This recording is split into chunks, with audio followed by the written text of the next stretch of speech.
Hello, hello, hello. I am Sunshine of With Love Ashe, and coming back to talk to you some more about ancestral type work. Last week we talked about ancestral healing. And this week I want to talk about ancestral altars because I've gotten a lot of questions about that. How to set them up, where to set them up, and just how to get started with them. I get a lot of questions from beginners, those that are new to their journey. So touch on that a little bit and kind of give some insight. So your ancestral altar, your ancestral space is very, very personal. It is literally between you and your ancestors, your deceased relatives. In this space, this is where you go to honor them. Listen, please know it's not about what you can get. Nobody likes a person that's like this all the time. This is your space to show them gratitude. Can you make requests and things in that space? Sure. But this is your space to honor them, to lift them up. We are venerating there. Okay. Make sure that that's the goal. Make sure that that is the focus and the intent as you are setting up this space.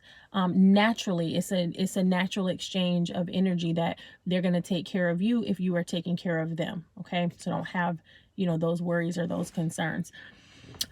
Something that I like to do in my space is either pictures of those that are deceased, only those that are deceased, no living relatives or people in that space, but pictures of those that are deceased. And if I don't have pictures, I do have a list of the names that I know. At the bottom of that list, I have a statement that says ancestors unknown that have my greatest and highest interest at heart. I always make sure that I include that last part because we got ratchet ancestors just like we got ratchet living relatives. Okay, you do have those people that they're self-serving or they don't care anything about your greatest and highest interest, or those who literally they just don't wish the best for you. They wish negative, and all of the bad on you. We have relatives like that. That's just what it is. So you want to make sure that you're calling on those that have your greatest and highest interest at heart. Now, as far as the setup of your space, that can look a little different for everybody. I mean, if you're on a particular path, under a particular tradition, you want to follow what's right for your path or your tradition. I don't follow a particular path. Okay. I'm very eclectic, in my belief and in my practice. I'm very eclectic. I have studied, several different traditions as far as you can study them without actually initiating into them. Some that don't require an initiation, and I have just studied them and I draw from all of that. So for me, my space is what's comfortable for me and my ancestors. I encourage everybody to do that unless you're following a specific tradition. And as I said, you want to go with what's for your tradition. Okay. So make sure it's clear. Sunshine is not telling you that you do whatever you want to do no matter what your tradition says. That's not what I'm saying. Okay, you do what feels best for you, but if you are following a particular path, you need to follow that path. Okay. So some basic do's and don'ts. Make sure you keep it clean. Keep it clean. That's like major. Okay.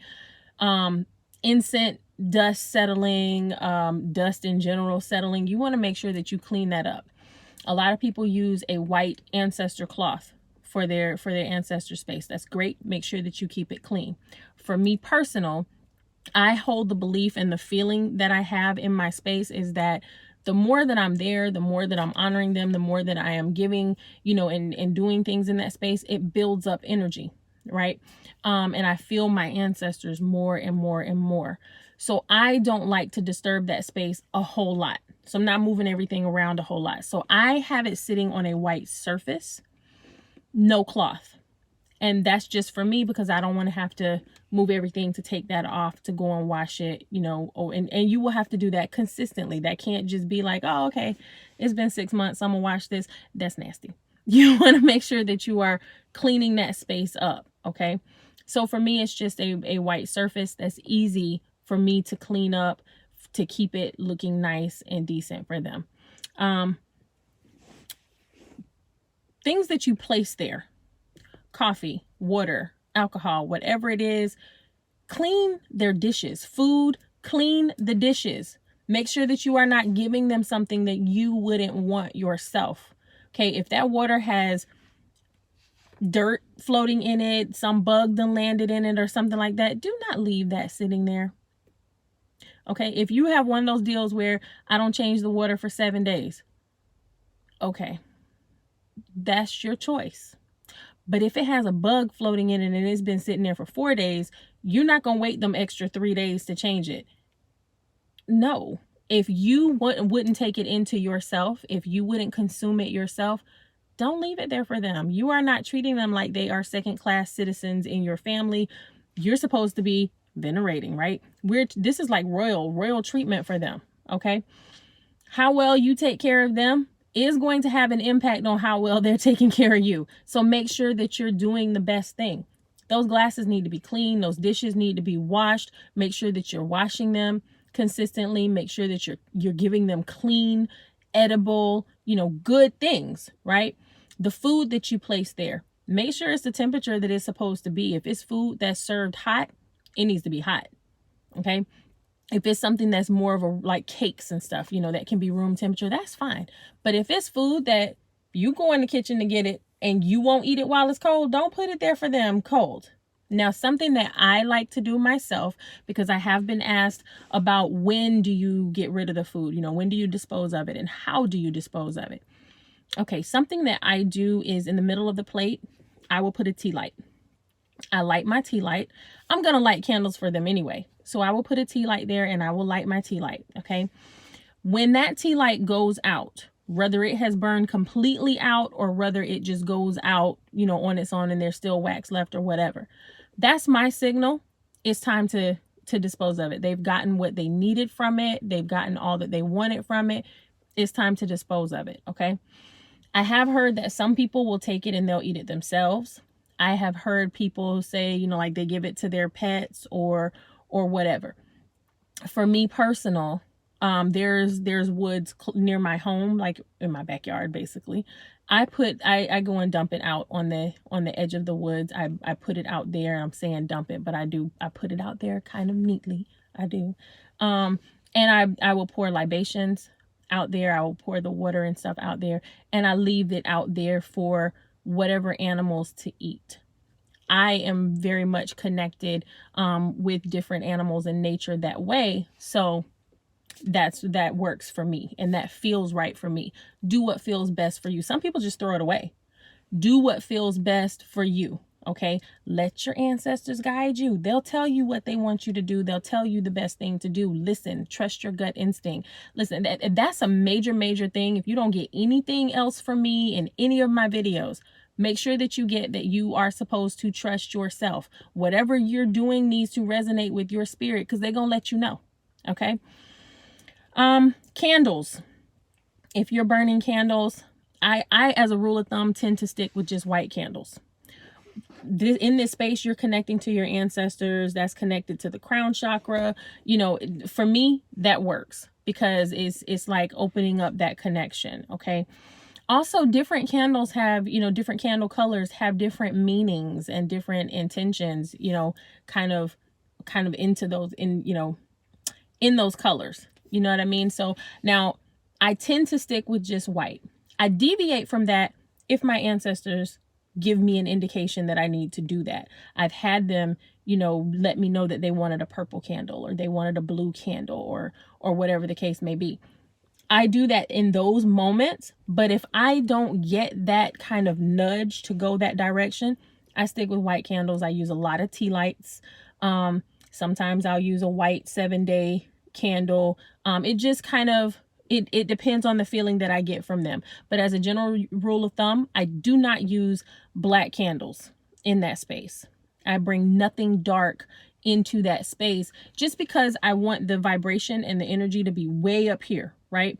And that brightening of that space, it helps to do that. That you can feel the frequency going up. Flowers. Nothing dead, nothing thorny, nothing that's going to die quickly, nothing poisonous in that space. I tend to stick with things like carnations, I used to have an ivy sitting there. Right now my ivy's outside. It needed a little more sunlight, so it's outside. I'll put it back later. I have a peace lily that stays in that space. Do what works for you, but if you're going to go and you're going to buy flowers, you want to buy flowers that are going to last a while. You don't want to buy flowers that are going to die quickly, and you don't want to do things that, you know, have thorns and things like that. Now, again, I say that loosely. I have an ancestor that really, really loved yellow roses. Okay. And when her energy was very strong around me at one point, I felt the need to put yellow roses there. That was her nudge. She wanted yellow roses. I went and got her yellow roses. And they actually lasted like an abnormally long amount of time there because that's what she wanted, right? So it worked. But as soon as they started to wilt, I took them away. Okay. Don't leave things there that are dead. This is not a dead space. This is you want the energy to be flowing and you want it to be bright and lively and happy and healthy, right? Don't put things there that are dying or dead. Don't leave them there that way. Okay. Pictures, I mentioned that only living ancestors. Now, the exception to that I have seen is sometimes people may put a living person there that, you know, they need some type of help. Maybe you have someone that's ill and you want to put their picture there and ask the ancestors to help them with that. That's perfectly fine. They cannot be a permanent resident on your altar though. That's bad business for you, for them. You know, don't do that. Okay. Temporary placement, that seems to work fine. I have never put a person's picture on my ancestors' altar, even when they need extra help or healing. I've, you know, petitioned for them. I've asked, you know, the ancestors to help them, bless them, heal them, whatever it is. But I have not placed a picture there. Use your own discretion there if you feel comfortable with it. Big thing, be consistent. Okay. When you are going there meditating with them, if you're giving them food, you're giving them coffee, whatever it is, make sure that you're just consistent about it. Again, don't be one of those people that just only shows up when you're doing this. If you come to me and this is the only time you come to me is like this, I'm not going to really deal with you. I may help you once or twice. And then after that, I've noticed a pattern and I'm going to be like, do I look like the doormat? Do I look like the ATM? You know, do I look like whatever? No. Okay. Nobody wants to just feel used. So make sure that you are being consistent in the ways and the times that you honor them. Whether you're doing that weekly, whether you're doing that monthly, however you're doing it, be consistent. They are important. Okay. They're here to help you. They're here to guide you. They're going to protect you. Whatever it is that you need, right? Treat them that way. Treat them like they are important. Treat them like you appreciate them, because that's the purpose, to show that gratitude, to show that appreciation, to show that recognition, and to remember them. Make sure that you're doing that on a consistent basis. Lastly, I would just tell you to trust yourself. These are guidelines. These are loose guidelines. This is not the end all be all, what you absolutely have to do. If you feel led a slightly different way, cool. Maybe your ancestors want a blue surface up under their altar space. Maybe they want a yellow surface. Maybe they want a yellow candle this day. Nothing wrong with that. If you feel that nudge, if your ancestors are requesting something different, trust them. Okay. Listen to that voice that comes from the back, you know, especially left side of your head. Trust that and go with that. Okay. Again, my name is Sunshine. I appreciate you watching, and I hope that it's some benefit to you, maybe answer some questions for you. Like, subscribe, go ahead and hit that bell to get the notifications. I really, really greatly appreciate you. Again, with love, Ashe.